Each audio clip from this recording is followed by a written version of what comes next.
Que le nom de notre Seigneur et Sauveur Jésus-Christ soit glorifié pour cette nouvelle vidéo. Voilà, nous bénissons le Seigneur pour le souffle de vie, pour la grâce qui nous permet de pouvoir encore parler des merveilles de Dieu. Aujourd'hui, j'aimerais vous parler d'un sujet qui est la cure d'âme. La cure d'âme est-elle biblique? Alors, en quoi la cure d'âme consiste-t-elle? Déjà, dans un premier temps, la cure d'âme consiste, voilà, d'après sa définition, à curer l'âme des gens. En d'autres termes, c'est tout simplement de la psychologie spirituelle. Donc, les bien-aimés deviennent un peu comme des passants et ils vont au bureau de l'homme de Dieu, ils vont s'asseoir dans le bureau du pasteur et ils vont commencer à les confier tous leurs problèmes depuis leur passé. Et voilà, c'est en exposant leur vie que voilà, ils pensent que leur âme va être curée. Il y a même des séances de curage d'âme. Donc des fois, ça peut prendre plusieurs temps, dans certaines assemblées, entre 2 semaines à un mois, selon le patient, bien évidemment. Là, pour curer l'âme, c'est un peu plus long. Et du coup, voilà, ça devient aussi des séances de délivrance par rapport à la cure, pour curer l'âme, ou aussi littéralement pour pouvoir, voilà, lier et briser les liens ancestraux. C'est comme ça, on analyse le client, c'est de la psychologie. Et voilà, en fait, on devient des psychologues. Et au lieu justement que l'onction de Dieu, la grâce du Seigneur soit là pour pouvoir justement guérir les gens, eh bien, ça va devenir en fait comme de la rhétorique, comme en fait, voilà, la personne va parler, en parlant, elle va pleurer. Et vous vous rendez compte que beaucoup de personnes qui n'ont pas justement la sagesse, qui n'ont pas justement cette capacité de pouvoir garder, eh bien, ce qu'on leur confie, vont utiliser, voilà, la faiblesse des gens, le passé des gens, pour pouvoir aller les détruire par la suite ou pour pouvoir aller prophétiser des choses mensongères qu'on leur a déjà prophétisées. La question qu'on peut se poser, encore, là nous avons donné la définition de la cure d'âme. La deuxième question qu'on peut se poser, d'où vient la cure d'âme? Eh bien, la cure d'âme a été développée, a été mise en place par l'Église catholique, d'où le mot cure d'âme, et développé par la suite par Jean Calvin. Donc Jean Calvin, parce qu'il y a eu le réformateur Martin Luther, qui a été à la base justement de la réforme protestante en Allemagne, et en France nous avons eu Jean Calvin. Donc Jean Calvin va développer justement cette doctrine de la cure d'âme. Il va mettre en place 3 fonctions essentielles qu'il va justement léguer au pasteur. Donc il va avoir la célébration de l'Eucharistie, le sermon, et bien évidemment, il va mettre en place aussi la cure d'âme. Donc la cure d'âme n'a aucun fondement biblique. La cure d'âme n'est pas du tout biblique, aucune référence biblique. Et d'ailleurs, la Bible va nous donner justement quand même des mises en garde par rapport justement au fait de pouvoir se confier en l'homme. On peut prendre le premier passage dans le livre de Ésaïe chapitre 2. Dans le livre de Ésaïe chapitre 2, le verset 22, il est écrit: cessez de vous confier en l'homme dans les narines duquel il n'y a qu'un souffle, car de quelle valeur est-il? Cessez de vous confier en l'homme dans les narines duquel il n'y a qu'un souffle. Et voilà, le problème avec la cure d'âme, mes amis, c'est que l'homme devient notre appui, l'homme devient notre rocher, l'homme devient justement notre pierre angulaire. Et surtout, voilà, les pasteurs sont érigés à une place, à une position dans laquelle ils ne doivent pas être. Et lorsque nous avons un problème, mes bien-aimés dans le Seigneur, la première personne qu'il faut aller consulter, c'est le Seigneur. C'est le Seigneur, mes bien-aimés dans le Seigneur, qu'il faut aller consulter. C'est le Saint-Esprit qui est le psychologue par excellence, premièrement. Non pas que les hommes, non pas qu'on ne peut pas aller confesser son péché à un homme, c'est pas ça. Mais le premier appui, mes bien-aimés dans le Seigneur, c'est Dieu lui-même. Et le problème, mes amis, de la religion, eh bien justement, c'est de mettre un médiateur entre Dieu et les hommes. C'est de mettre un bâtiment entre Dieu et les hommes, c'est de mettre une activité spirituelle entre Dieu et les hommes. Et le chrétien a du mal à aller directement dans la présence de Dieu. Le chrétien a du mal à aller parler à Dieu, à aller confier ses problèmes à Dieu. Et il a toujours besoin de pouvoir pleurer sur l'épaule de quelqu'un et de ressasser le passé sans comprendre véritablement qu'il a été régénéré par la nouvelle naissance. La parole de Dieu nous dira dans le livre de Jérémie, chapitre 17. Dans Jérémie 17, le verset 5, il est écrit: Ainsi parle l'Éternel, maudit soit l'homme qui se confie dans l'homme, qui prend la chair pour appui et qui détourne son cœur de l'Éternel. Voilà. Donc je pense que ce passage en fait résume très bien ce que j'ai dit. Donc c'est pas le fait de pouvoir aller parler à un homme, parce que Jacques nous dira confessez vos péchés les uns les autres par exemple. Mais là c'est vraiment le fait que son cœur se détourne du Seigneur pour justement remplacer le Seigneur par autre chose et de transformer et d'adorer la créature au lieu du créateur, comme il est écrit dans le livre de Romains chapitre 1. Et c'est là justement où ça pose un problème majeur, c'est quand notre cœur se détourne du Seigneur, c'est quand on se détourne de l'Éternel, c'est quand on prend la chair pour appui, et que dès qu'on a un problème, eh bien on va aller constamment, aller justement, se poser justement sur un homme et non sur le Seigneur. Et la Bible nous dira dans le livre de Hébreux, chapitre 10, mes amis. Ainsi donc, frères, donc Hébreux 10, verset 19, ainsi donc, frères, puisque nous avons au moyen du sang de Jésus une libre entrée dans le sanctuaire, par la route nouvelle et vivante qu'il a inaugurée pour nous au travers du voile, c'est-à-dire de sa chair. Et puisque nous avons un souverain sacrificateur sur la maison de Dieu, approchons-nous avec un cœur sincère, dans la plénitude de la foi, des cœurs purifiés d'une mauvaise conscience et le corps lavé d'une eau pure. Donc là, mes amis, on voit ici, mes bien-aimés, que le rideau du temple a été déchiré. En d'autres termes, donc sous la loi, le temple était scindé en trois parties. Il y avait les parvis, où justement les enfants d'Israël avaient accès. Il y avait le lieu saint, où les Lévites avaient accès, et il y avait le lieu très saint, où seul le souverain sacrificateur avait accès à cet endroit. Il y avait un voile qui séparait le lieu saint du lieu très saint, et il n'y avait que le souverain sacrificateur qui pouvait rentrer au derrière du voile, donc dans le Saint des Saints, dans la présence de Dieu.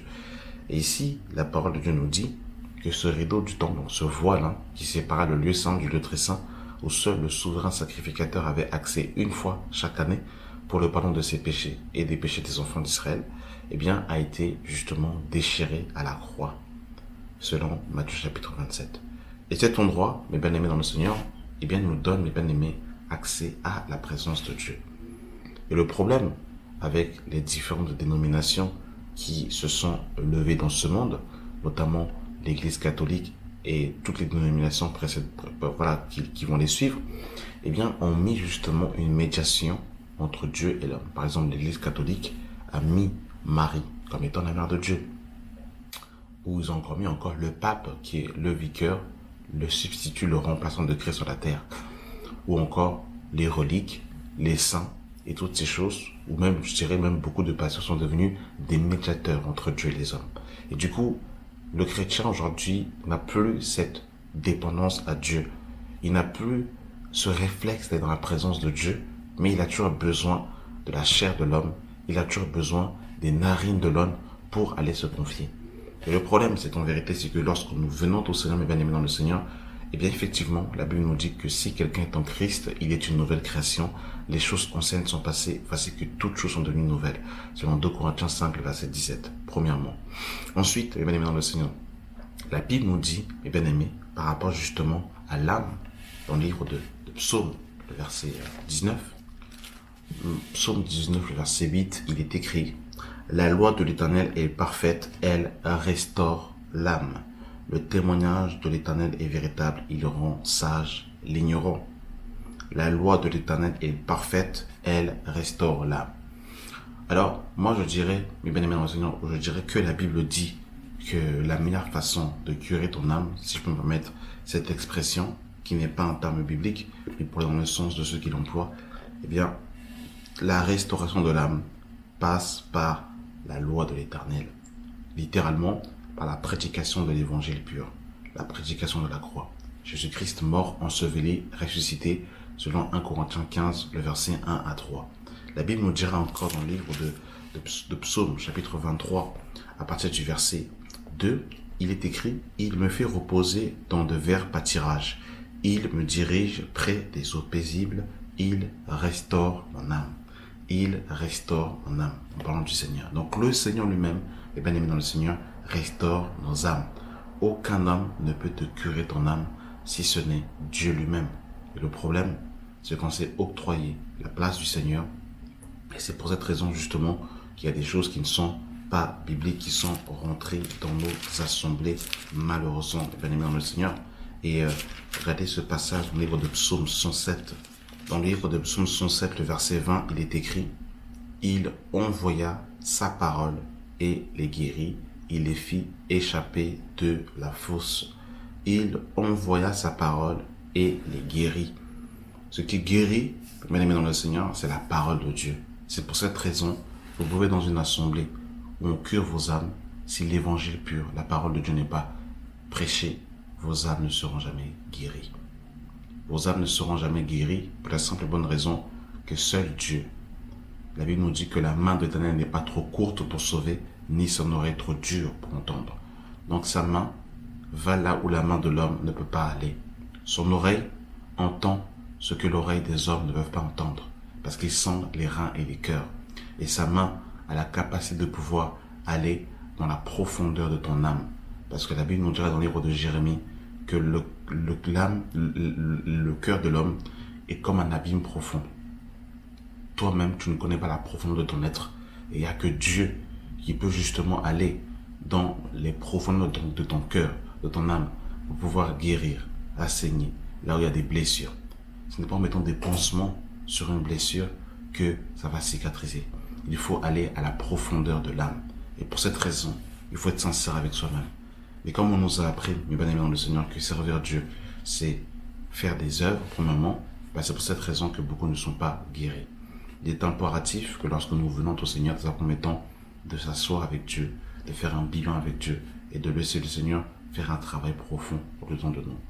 Mais quand on ne prend pas le temps justement de s'asseoir avec Dieu, de laisser Dieu entrer au-dedans de nous, mes amis, et qu'on est pressé à aller faire l'œuvre, parce qu'il va se passer, on va prêcher avec des blessures, on va se marier avec des blessures, on va aller évangéliser avec des blessures, on aura une conception de l'évangile avec des blessures parce qu'on n'a pas eu le temps d'être guéri par Dieu.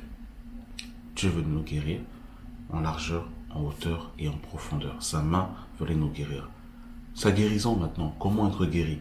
Eh bien la guérison passe aussi par la foi déjà. La guérison passe aussi, bien aimé dans le Seigneur, par le fait de se laisser façonner par Dieu.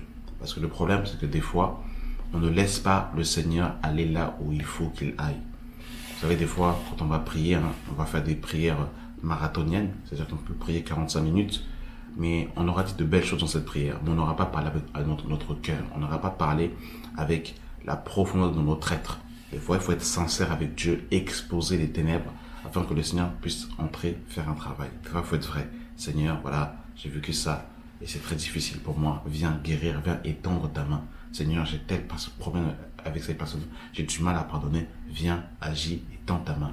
Seigneur Dieu Tout-Puissant, j'ai ça dans mon âme. Viens éponger ta main. Viens mettre ta main. L'honnêteté, la vérité, la lumière. Et je vous assure qu'en étant sincère et vrai avec Dieu, alors là, Dieu peut agir. Ça n'exclut pas, mes bien-aimés dans le Seigneur, que l'Église peut prier pour une personne, qu'un frère peut prier pour un frère ou une soeur. Ça n'exclut pas cela. Mais en aucun cas, les hommes sont en appui. Les hommes passent au second plan, viennent après. Donc un frère ou une soeur peut confesser à un autre frère sa difficulté, ses lacunes, ses carences, ça ne pose pas de problème. Mais il doit au préalablement être parti dans la présence du Seigneur. Et le problème aussi de la cure d'âme aussi, c'est qu'il n'y a plus l'onction de l'esprit qui vient penser les blessures. Parce qu'en vérité, c'est l'onction de Dieu qui vient justement guérir les âmes blessées. Ce n'est pas à force de parole. D'ailleurs, comme disait un frère, voilà, on va aller consulter un psychologue. Le psychologue lui-même est dans le vie homme. Le psychologue lui-même est dans la chair. Donc, le psychologue qui est dans le vie homme va aller justement curer l'âme de quelqu'un qui est soi-disant régénéré. C'est quand même compliqué. Alors que lui-même qui est un vieux homme, lui-même qui est dans le vie homme, qui reste un homme qui n'est pas régénéré. Donc, ce psychologue-là va lui-même aller consulter d'autres psychologues encore pour qu'ils soient lui-même aussi épongés. Et voilà, celui qui peut justement porter nos fardeaux sur ses épaules, eh bien, c'est Dieu lui-même. Dans le livre de 1 Pierre chapitre 5, à partir du verset 6, il est écrit Humiliez-vous donc sous la main puissante de Dieu, afin qu'il vous élève au temps convenable. Et déchargez-vous sur lui de tous vos soucis, car lui-même prend soin de vous. Et déchargez-vous sur lui de tous vos soucis, car lui-même prend soin de vous. Voilà, que Dieu nous aide, mes amis. C'était vraiment une vidéo d'exhortation à prendre garde, à ne pas prendre la chair pour appui et à ne pas transformer les hommes comme étant des psychologues, des psychanalystes. Amen. Que la grâce et la paix soient avec vous au nom de notre Seigneur et Sauveur Jésus-Christ. Amen.